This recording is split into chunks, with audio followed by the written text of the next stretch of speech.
Quand je co-dirigeais le Sofitel Paris-Porte de Sèvres, un hôtel de 25 étages avec 4 étages inférieurs au point de vue technique et 350 collaborateurs, l'enjeu de la communication interne à l'hôtel était primordial. Transmettre l'information à des collaborateurs qui sont mobiles, qui se déplacent en permanence dans l'hôtel, c'était essentiel de pouvoir transmettre l'information. Il y avait le panneau d'affichage.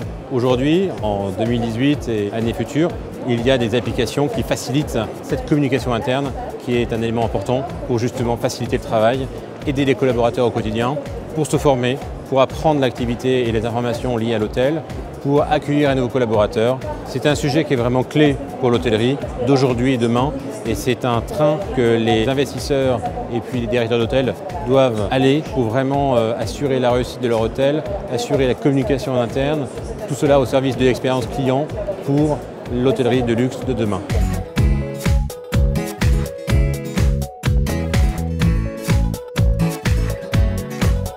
C'est vrai quand même qu'on voit souvent des maladresses, même dans le fonctionnement opérationnel des hôtels, même vis-à-vis du client, souvent par faute de communication en interne, de transmission d'informations. Il faut savoir aussi que la plupart, c'est à peu près 80% des collaborateurs sont mobiles, ils ne sont pas un poste fixe. Et ça, c'est aussi une contrainte. L'hôtellerie a des contraintes très spécifiques par rapport à d'autres secteurs d'entreprise.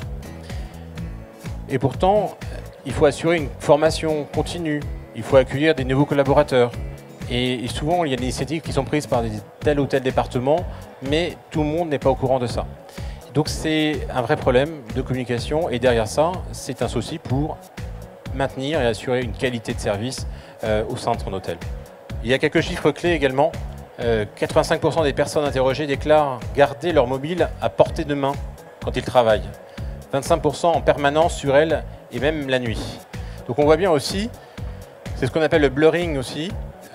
Aujourd'hui, quand on travaille, des fois plus pour les managers, mais souvent on mélange la vie professionnelle dans le travail et on mélange le travail dans la vie personnelle dans le travail. Il n'y a plus vraiment de frontières. On a notre téléphone et on l'utilise. Et c'est une source de données.